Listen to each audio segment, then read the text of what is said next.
if the Democratic Party continues to cater to those type of people, they're going to keep losing. I mean, just the reaction shows you these are the same people that want the wokeness, that wanted the border to be open, that wants the trans ideology stuff to be in the classroom with children. You have to reject this side of your party if you want to start winning average day people. Especially she is an average person. She was a bartender. Yes. She should understand working class. They got to ask themselves how I lost the working class in America, how I lost the people that actually work for tips. Why are you not responding to them? Why are you keeping Amazon out of Long Island City in New York City? Why are you doing that? So it's not only AOC that is the problem. What about some of these Ivy League schools? They realize there's some trauma on campus, and they've reacted, Ainsley. Yeah, the first one, listen to this. This is an example of what a professor sent to students at Columbia. I have decided to cancel our class today. I had planned an alternative lecture on modern polling methods and their blind spots. It feels a bit tone deaf to deliver it today.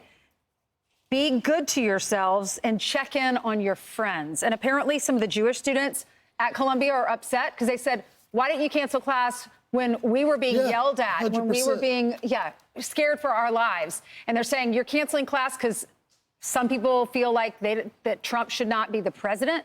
Meanwhile, we couldn't even go on campus, and you didn't cancel classes then. I wouldn't be surprised if that's some of the gains in New York City for the president. He got 30% of the vote, gained in every borough, especially the Bronx, because they looked at these anti-Semitic, anti-American protests, and they said, really? I used to vote a Democrat. I'm going to flip. I think the president added like 8 points to the New York Jewish vote. Yeah, we got to stop paying for these schools. If you're a parent out there, you can't be sending your kids. I understand that they're supposed to be prestigious, but look at what they're teaching this kid. This is a Harvard professor as well. As we recover from the eventful election night, this is crazy. Is this a disease or something? And process the implications of Trump's victory. Please know that class will proceed as usual today, except the classroom quizzes will not be for credit. Feel free to take some time off as needed. I mean, you're breeding a bunch of weak people. I mean, this isn't after 9/11. This is after an election which was overwhelming. You can't be like, well, I was a nail biter to the end. Princeton University. Princeton was my hope. This was in the Princetonian. We have been hearing about lots of anxiety from students about the election and felt like listening circles. Oh, my goodness. Listening circles can be a helpful way to allow students to process and get support from one another. This is a weird group of people, and they call us weird. I mean, I just don't understand.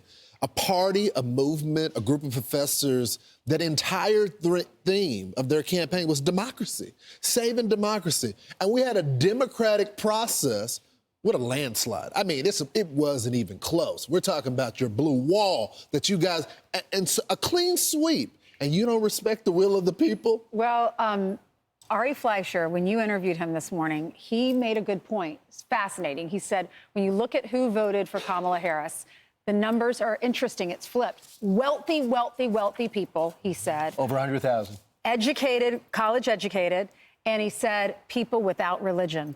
Yeah, the support for Latino vote went up 41%, people under 50,000. The president dominated for people under 50,000. So that's why when Mayor Pete was on a few days ago and he said the president's going to go in there if Trump wins and give more tax cuts to his billionaire friends, what are you talking about? The people that benefited most was middle class, but every bracket benefited. And if you go to his rallies, there's nobody rich there. These are working class people. So at least unless they think America has got 70 million of the dumbest people ever, this is what they're saying.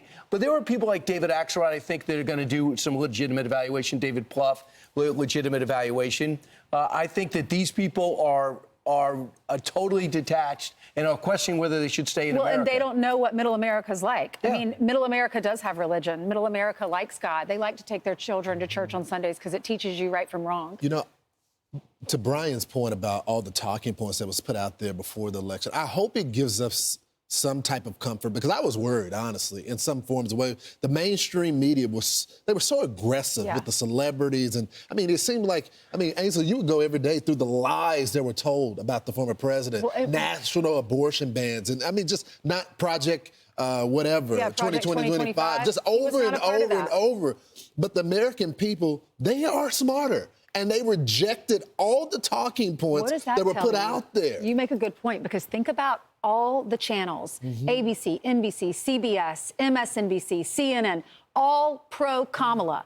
All of those channels, they had an opportunity. Those were free advertisements for her. And she still lost. Yeah. The American people are smart. They're smarter. And they know they're better off under Donald Trump. And they knew putting her back in was not going to change anything. She already had an opportunity. The funniest thing was watching ABC when Wisconsin and Michigan were going the other way. They kept the guy on the board forever. You go, check Milwaukee again. You know, check Grand Rapids. Wait a second. He's like, yeah, I told you. Give us some hope. Ain't ballot problems. Anybody got a hanging chat that we could just focus on for a second? The poor guy was sweating. He's like, I got nothing. This is the votes. So, which is crazy. Yeah. I'm still on my joy train.